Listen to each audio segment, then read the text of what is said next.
Hey everyone, welcome to This Explainer. Today, we're diving straight into the foundational principles for genuine, lasting change. We're going to be exploring Stephen Covey's legendary framework. So if you're a focused learner looking to cut through all the noise and build a highly effective life from the inside out, you are in the exact right place. Let's get into it. The sheer scale of this monumental source material is just staggering. We're talking over 10 million copies sold. But here's the thing, the 7 Habits of Highly Effective People isn't just another self-help book, not at all. It anchors our entire explainer today because it tackles those deep, painful, chronic problems that superficial quick fixes literally cannot solve.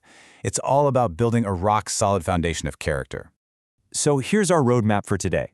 We'll start by examining the quick fix illusion, then move right into shifting your paradigm, explore the P/PC balance, and finally arrive at Habit 1, be proactive.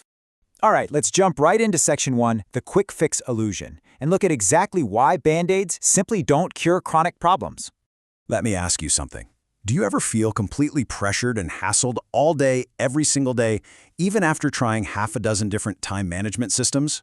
Or, maybe you have a teenager who's acting rebellious, and no matter what brand new communication technique you try, they just won't listen. Or perhaps your marriage has just kind of gone flat. We so often try to solve these massive, incredibly relatable modern struggles with a new seminar, a fancy new planner, or some psychological trick. But that deep frustration, it stays right there. So why is that? Well, the reason those quick fixes fail is actually pretty profound. If you look at the success literature the last 50 years or so, it's totally dominated by what Covey calls the personality ethic. We're talking about managing your public image, practicing communication techniques, or just putting on a positive mental attitude. It's essentially social aspirin. But in stark contrast, the success literature from the 150 years prior to that focused almost entirely on the character ethic. And this is the real foundation. Integrity, humility, patience, the golden rule. I mean, you simply cannot cram on a farm, right? And you definitely can't fake character in a long-term relationship. Quick fixes fail because they focus on secondary traits instead of primary goodness. And that brings us perfectly into our second section, shifting your paradigm. We need to talk about changing the actual lens through which we see the world. So what exactly is a paradigm anyway? Simply put, it's a model, a frame of reference, or a mental map through which we perceive and interpret everything around us. It's the subconscious source of literally all our attitudes and behaviors. Think about it. We rarely question our paradigms. We just kind of assume the way we see things is the way they truly are. But if our fundamental map is wrong, our actions are always going to lead to a dead end. This crucial point is captured so beautifully in a quote from Albert Einstein. He said, "The significant problems we face cannot be solved at the same level of thinking we were at when we created them." Absolutely true, right? We have to make a shift.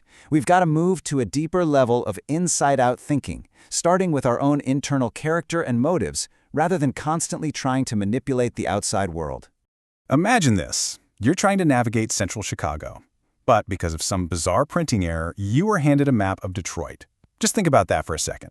You could work on your behavior, right? You could try harder, drive faster, be way more diligent. But honestly, you'd only get to the wrong place faster. Or, you could work on your attitude. You could think so positively that you don't even care you're lost. But the harsh reality is you are still lost. The core issue isn't your behavior, and it isn't your attitude. It's that you literally have the wrong map, and that is exactly why shifting your paradigm is the absolute prerequisite to high effectiveness. All right, so let's explore what the map of true effectiveness actually looks like in Section 3, the PPC balance, or as you might know it, the goose and the golden egg. Now, we've all probably heard Aesop's classic fable of the poor farmer who finds a goose that lays a glittering golden egg every single day. The guy gets fabulously wealthy, but then he gets impatient. He gets greedy. He wants all the eggs right now, at once. So he kills the goose, only to find it completely empty inside. No more golden eggs, and no way to ever get any more. So I have to ask you, which is actually more important, the golden eggs or the health of the goose? True effectiveness always lies in the balance between the two. If you starve the goose just to get immediate eggs, you completely ruin your future capacity. And this natural law of balance applies to the 3 main kinds of assets in our lives. Let's look at physical assets first. If you want the golden egg of a beautifully mowed lawn, you absolutely must invest in the capability of mower maintenance, or eventually the machine just breaks down. For financial assets, it's the really delicate balance of living off interest while fiercely protecting the principal.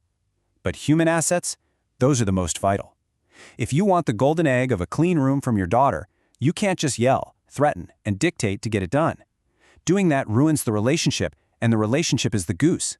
You have to build that relationship up so she cheerfully maintains the room out of her own sense of discipline. Effectiveness is the balance of P, production, and PC, production capability. Okay, so where do we actually start? How do we initiate this massive change? Well, that brings us to our climax. Section 4, Habit 1, be proactive. It's all about the power between stimulus and response.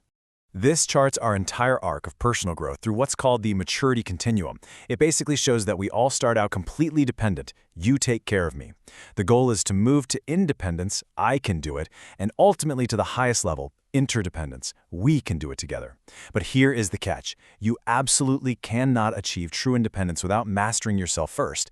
And that is exactly what Habit 1 is all about. It's the very first private victory you have to win.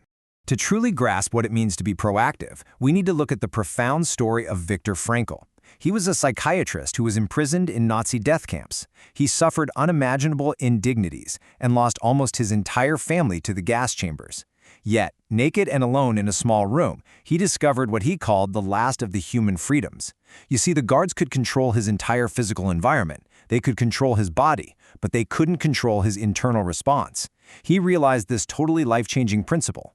Between stimulus, what happens to you, and response, how you react, man has the freedom to choose. We aren't just animals programmed by instinct. Because of our self-awareness, our imagination, and our independent will, we actually have the power to write our own scripts. And this builds right into our everyday habits, starting right at the tip of our tongues. Our language is actually a massive indicator of our underlying paradigm. Just listen to reactive language for a second. I can't, he makes me so mad, I have to. What's the real spirit behind those phrases? It's the complete transfer of responsibility. It's basically saying, I am determined by my environment. But now look at proactive language. I choose, I will. Let's look at our alternatives. Proactive people don't blame circumstances. They don't blame conditions or even the weather. They subordinate their feelings to their values. They carry their own weather with them wherever they go. Which brings us to a final, provocative thought for you to take away today.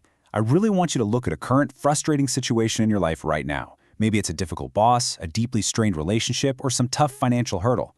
Ask yourself, what is your proactive response going to be? Remember, it's not what happens to us, but our response to what happens to us that truly hurts us. You have the power to choose your response today. Start from the inside out, claim that space between stimulus and response, and you'll be more than ready to master the remaining habits. Thanks so much for joining me on this explainer. Use your resourcefulness, take the initiative, and keep learning.